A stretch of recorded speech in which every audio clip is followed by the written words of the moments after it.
Halo teman-teman, berjumpa lagi dengan saya, Brother Phil. Bicara soal bangkai, emang tak ada habisnya. Seperti yang kita tahu bersama baru-baru ini ada seorang yang mengaku mu'alaf padahal terlahir Islam, dan hal ini dibongkar oleh tetangganya sendiri. Bahkan dari kesaksian dia di channel Don Ditan ada yang aneh, di mana dia katakan gereja Katolik melakukan kegiatan bicara bahasa roh. Dan hal ini diberitahukan kepada Bangkai oleh Andre dan Eric saat podcast bersama Bangkai. Sebelum kita tanggapi, kita saksikan videonya berikut.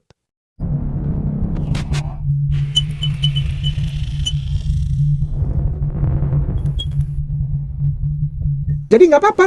Ada nggak apologet yang diundang lalu ngomong tentang kristologi? Boleh nggak? Boleh. Asal dia menguasai. Jangan ngarang. Jangan ngarang. Karena ada waktu itu kan, ya kan memberikan sebuah kesaksian, katanya Katolik itu ada doa roh, katanya begitu. Ada Ustaz, ya. Gue suka bingung aneh. Lo benar. Jadi dia itu dia mengaku dirinya mualaf. Dia mengaku dirinya mualaf. Saya nggak mau sebut ya. Ini adalah dia mengaku dirinya mualaf, tapi dia katanya dari Katolik. Oh ya? Terus katanya dia ikut ada ibadah, itu pakai doa roh, doa bahasa roh. Pakai bahasa roh. Sejak kapan? Ya saya kan mantan Katolik. Sejak kapan Katolik punya bahasa roh? Enggak, contohnya kayak gitu. Sebenarnya mending gini. Andai dia benar-benar mualaf. Ya. Harusnya kalau yang tidak tahu katakan tidak tahu. Iya. Ya kan? Jangan kau, akhirnya larinya sebelum Katolik ke Konghucu.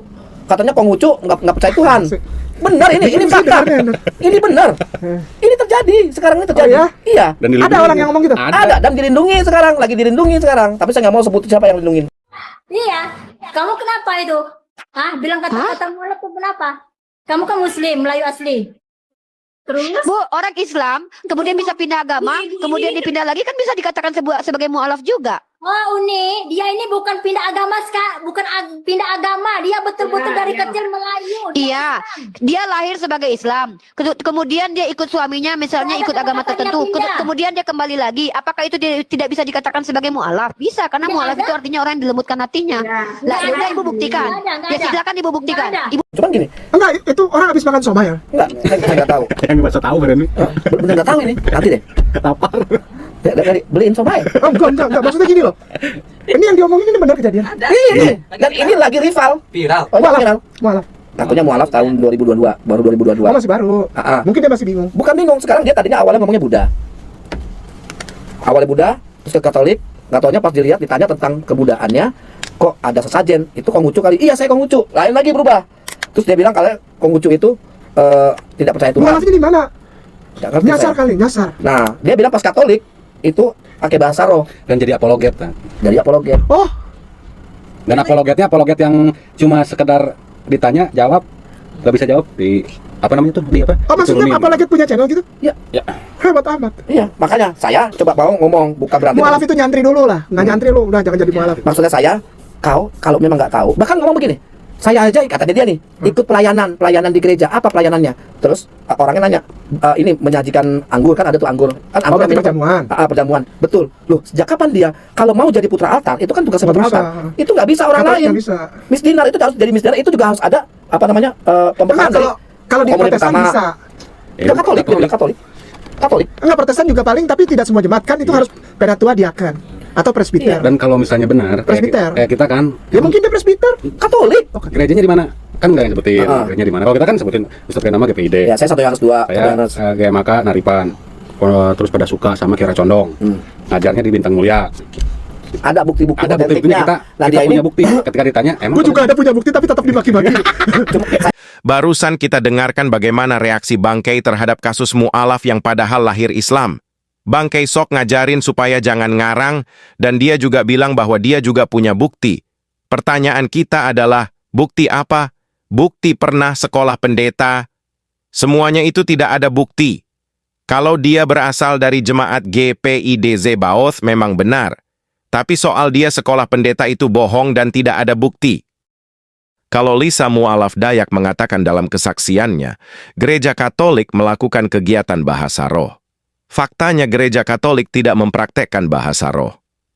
Kali ini saya tunjukkan Bangkai melakukan hal yang sama, di mana dia katakan bahwa saat dia masih pendeta dulu, dia melakukan baptis selam pada jemaatnya. Dulu waktu saya masih di sana, kalau saya dendam sama orang, saya kesel, saya nunggu aja kapan dia dibaptis. Nanti saya yang kerjakan. Ya kan? Kalau saya nggak suka sama orang, saya tunggu kapan nih orang baptis. Ya kan?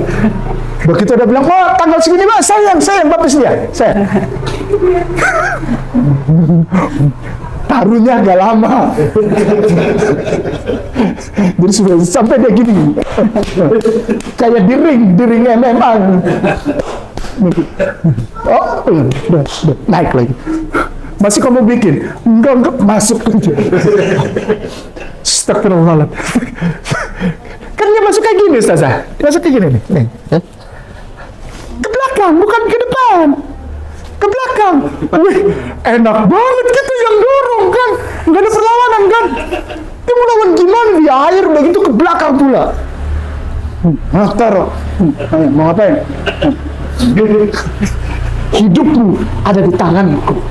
Faktanya GPI Zebaot tidak melakukan praktek baptis selam, melainkan baptis percik.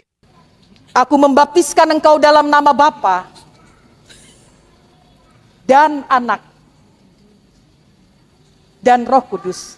Tapi kalau mu'alaf Dayak bilang dalam Katolik ada bahasa roh, Bangkei tidak mau kalah. Dia bilang di gereja GPIB melakukan baptis selam. Jadi buat Bangkei, daripada kamu nasehati mu'alaf Dayak yang melakukan penipuan, kenapa kamu tidak nasehati dirimu sendiri dulu? Dan pertanyaan terbesar kita adalah, kok kenapa penipu ini masih saja didengar, meskipun sudah banyak kebohongan yang dia lakukan? Apakah karena Bangkei sudah mendapatkan penipu sertifikat halal? Oke teman-teman, demikian tanggapan kita terhadap penipuan Bangkei. Terima kasih untuk dukungan teman-teman. Tuhan Yesus memberkati. Yang mau dukung channel Pil Pahit, silakan scan QR Code ini atau klik link di kolom komentar. Terima kasih. Saya dari sana pertama, dari Haifa pertama, saya pulang ke Indonesia lalu saya ditahbiskan. Diangkat, disahkan untuk menjadi pelayan di rumah Tuhan. Dan itu valid. Dan itu valid, silahkan dicek. Ini valid, saya bertanggung jawab untuk itu. Saya tersertifikasi dan saya terakreditasi. Sekali lagi nama saya Kai, nama saya adalah mantan pendeta. Saya lulusan sekolah tinggi teologi Jakarta. Saya juga pernah sekolah master di Belanda. Saya lanjutkan sekolah doktor di Haifa. Tapi itu semua bohong.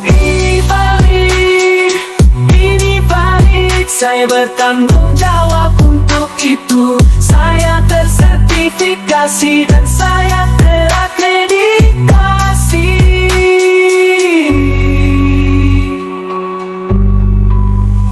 Sekali lagi nama saya Kai, nama saya biasa berdakwah di gereja. Saya banyak mualafkan orang Kristen dalam gerejanya. Karena itu saya dipukuli sampai tulang-tulang patah. Tapi itu semua bohong. Ini valid, saya bertanggung jawab untuk itu. Saya tersertifikasi dan saya terakreditasi.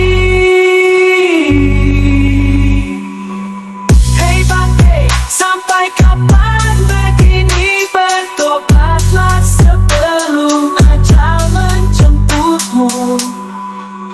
Sejak tahun 2009 sampai dengan hari kemarin, alhamdulillah hari Sabtu minggu kemarin, alhamdulillah Allah percayakan sudah 778 orang yang Allah percayakan untuk saya tuntun syahadat. Dan 80% dari 778 orang itu kita tuntun syahadat di dalam rumah ibadah mereka, di dalam gereja dan katedral. Dan 80% dari 778 orang itu kita tuntun syahadat di dalam rumah ibadah mereka, di dalam gereja dan katedral. Dan itu valid. Dan itu valid, silahkan dicek. Ini valid. Dan saya bertanggung jawab untuk hal itu. Nah, lo ketahuan ya, bohongin orang ya.